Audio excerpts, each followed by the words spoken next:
हैं, तो फिर अगर फाजिल भाई ये कहते हैं कि ये तो नेचुरल है बच्चों का निकलना, तो क्या ये बढ़ावा नहीं देता उन चीजों को जो पत्थरबाजी हो रही है? ऐसे तो नहीं रुकेगी।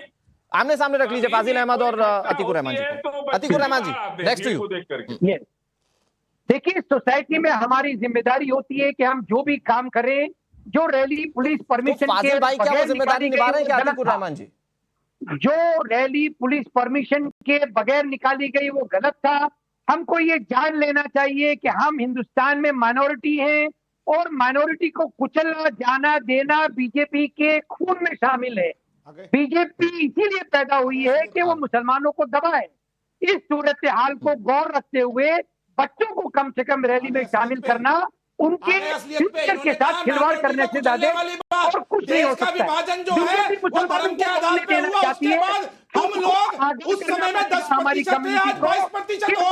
तुम्हें कुचला गया क्या? तुम्हारे मदरसे आजादी में जब थे उससे 4 गुना हो गए हैं, उसके बाद भी तुम कह रहे हो कि तुम्हें कुचला जा रहा है। ये है असलियत। इनको आप देखिए सब्सिडी मिलती है, इनको हज की सब्सिडी मिली, कब्रिस्तान मिला, उसके अलावा मस्जिद मिली, हर जगह इनको अपीसमेंट मिला, फिर भी ये बोलते हैं कि इनको कुचला जा रहा है। यही असलियत है इन लोगों की। ये खाएंगे भी और गुर्राएंगे भी। और यहाँ पर 2 तरीके जिहादी बैठे हैं, आपको अनुराग भाई बता दें। एक लोकल कह रहा है कि बाढ़, अरे मुझे ये बताओ, जब हमारे बनारस के अंदर विश्वेश्वर महादेव का अपमान हुआ था, तब हमारे जो बहुसंख्यक बाढ़ में निकल पड़ते, तो फाजिल अहमद तुम्हारे को भागने के लिए जमीन कम पड़ जाती, लेकिन हिंदू सहिष्णु होता है, याद रखो। ओके, ठीक है, ठीक है। अतीकुर रहमान जी मैं आ रहा हूं आपके पास, अतीकुर रहमान जी मैं आ रहा हूं आपके पास। लेकिन अगर इसको आप सियासी चश्मे से बताने की कोशिश करेंगे कि बीजेपी के शासनकाल में जब दबाया जाता है अल्पसंख्यकों को, तो यह भी सच्चाई है सर कि पिछले 10 साल से सरकार चल रही है।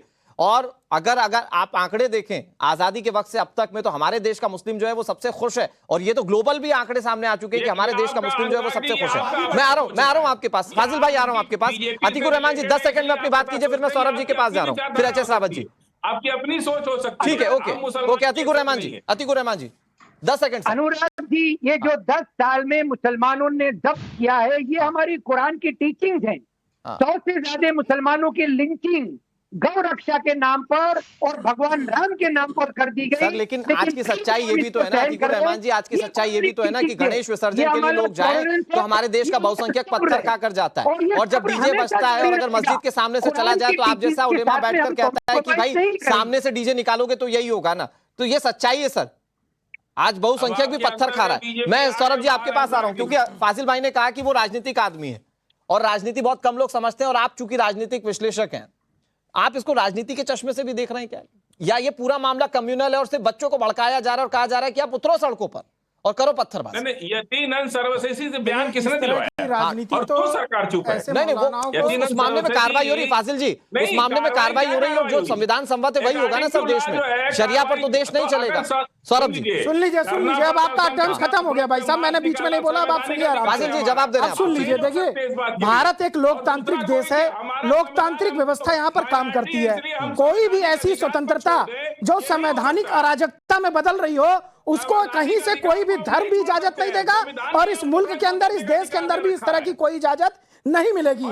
अब निश्चित रूप से आप देखिए, अगर पत्थर बच्चे चला रहे हैं तो उनको सुधार कार्य करना होगा। किस माध्यम से आप सुधारेंगे भाई? उनको स्कूलों के माध्यम से सुधारेंगे, शिक्षा के माध्यम से सुधार कार्य कर ला सकते हैं उनके अंदर, और इसको मदरसों के अंदर जो है, तो जब मदरसों के नवीनीकरण की बात करते तो होती है, जब मदरसों के आधुनिकीकरण की बात होती है, मदरसों के जो है कंप्यूटराइज मदरसों के होने की बात होती है, तब यही मौलाना, यही इस्लामिक स्कॉलर आकर के खड़े हो जाते हैं विरोध में कि नहीं, हमारे मदरसों को खत्म करने का प्रयास किया जा रहा है। इस प्रकार से अगर आपकी इस तरह की सोच रहेगी तो आपके बच्चे वैसे ही होंगे जैसे 370 के पहले कश्मीर के अंदर 500 रुपए लेकर के पत्थर फेंकने की घटना में लगातार बच्चे पाए जाते थे। 370 हटने के बाद जो है वहां पर इस तरह की एक भी घटना आपको अभी तक, एक भी कह रहा हूं, रिकॉर्ड में देखने को नहीं मिलेगी। तो आपको एक बात समझने की है, आप निश्चित भारतीय जनता पार्टी से आपको जलन है।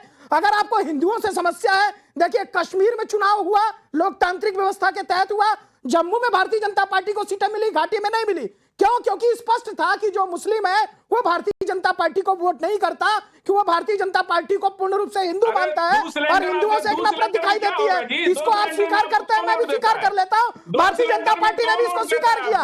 लेकिन अगर कहीं आपके बच्चे भटक रहे हैं, अगर आपके बच्चे क्राइम एक्टिविटी में पकड़े जा रहे हैं, अगर आपके बच्चे जो है पत्थरबाजी में पकड़े जा रहे हैं, जुलूस के अंदर बम फेंकने का काम कर रहे हैं, उसको सुधारने का काम या तो आप करेंगे या इस देश का कानून करेगा। योगी आदित्यनाथ उत्तर प्रदेश की सरकार वो तो अपना काम कर रही है। ओके सौरभ जी, आप लोग अपना काम सौरभ जी, फाजिल जी एक मिनट, एक करके।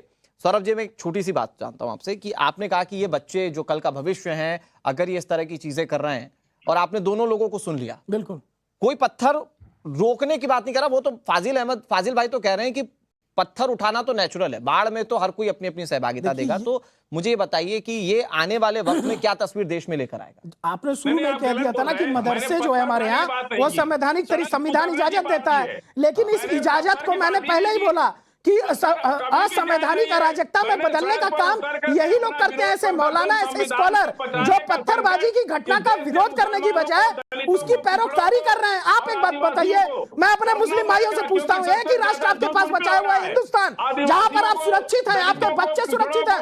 पूरे मुल्क में बाकी जगह, बाकी विश्व के अंदर तो आप एक दूसरे को मार रहे हैं, एक दूसरे को काट रहे हैं। अगर हिंदुस्तान में भी वही परंपरा आप चलाएंगे तो इस देश का कानून, उत्तर प्रदेश की सरकार, केंद्र की सरकार आपके ठीक है, ओके एचएस रावत जी, ठीक है सौरभ जी, ओके एचएस रावत जी, मैंने सबसे एंड में आपको इसलिए शामिल किया सर क्योंकि मेरे जहन में एक घटना है, और वो घटना है लखनऊ की घटना है, जब हिजबुल्लाह का चीफ मारा गया था नसरुल्लाह, तो वहां पर बच्चों ने उतरकर प्रदर्शन किया था, छोटे छोटे बच्चे उतरकर प्रदर्शन कर रहे थे। उनमें से कईयों से पूछा गया कि भैया नाम क्या है, हिजबुल्लाह चीफ का नाम क्या है, वो बता नहीं पा रहे थे। तो वहां सिर्फ उन लोगों को प्रदर्शन में इसलिए शामिल कर लिया गया ताकि भीड़ दिखे, ताकि तादाद दिखे। तो क्या ये जो सब कुछ हो रहा है, चाहे वो पत्थरबाजी हो, चाहे वो धर्म के हिसाब से लोगों को मैदान में उतार दिया जा रहा है कि भैया शिया धर्मगुरु मर गए तो आप, या शिया नेता मर गया तो आप उतरकर प्रदर्शन कीजिए, क्या ये सिर्फ धर्म की आड़ लेकर किया जा रहा है? और क्या ये रेडिकुलाइज जो हो रहा है देश में, ये आने वाले समय के लिए बहुत घातक है? अनुराग जी, आने वाले समय के लिए निश्चित तौर पर घातक है। उसकी नींव बहुत पहले रखी जा चुकी है। गजबाए हिंदुस्तान के तहत हिंदुस्तान को बदनाम करना, हिंदुओं को बदनाम करना, हिंदू से जो रिलेटेड जो भी सरकार बनेगी उसको बदनाम करने की एक सोच है, साजिश है। इस साजिश में दो तरह के लोग इन्वॉल्व हैं। एक तो अतीकुल रहमान जैसे व्यक्ति हैं जो समझदार हैं, इंटेलिजेंट है, जो टीवी पे मीठी मीठी बातें करते हैं और अच्छी बातें करते हैं। एक जिहादी किस्म की मानसिकता के कट्टरपंथी लोग हैं जो फजील अहमद जैसे हैं, जो कहीं ना कहीं इन बच्चों को आगे करते हैं। बच्चों को आगे करके पत्थर फेंकेंगे, पुलिस कार्रवाई करेगी, बच्चे मरेंगे या बच्चे अरेस्ट होंगे, तो मानवाधिकार आयोग जो है कश्मीर की तरह हुल्लड़ मचाना शुरू करेगा और वो रिपोर्ट यूएनओ में जाएगी कि हिंदुस्तान के अंदर तो मुसलमानों के साथ अत्याचार हो रहा है। यानी जो जिहादी किस्म के जो लोग हैं वो इसके बीज बो रहे हैं, और ऊपर से जो चौका लगाते, झाड़ू पोछा लगा देते हैं मीठी मीठी बातें करके अतीकुल रहमान जैसे लोग हैं। तो इस वजह से दो विचारधाराएं, एक कट्टरपंथी है, एक उदारवादी है। अब देखो जिहादी बना शुरू कर दिया ना, मैं जब से बैठा था, जब से बोला नहीं था, अब ये जिहादी ने शुरू कर दी ना मानसिकता। यानी इस आदमी को इतनी तमीज नहीं है कि जब मैं 20 मिनट से चुपचाप सुन रहा था तो ये बकवास करे जा रहा था, अब इसने फिर बोलना शुरू कर दिया। तो इस तरह के जो लोग हैं ना, ये बच्चों को पैदा करते हैं, ये ऐसे बच्चों की खेती पैदा करते हैं कि तुम पत्थर फेंको।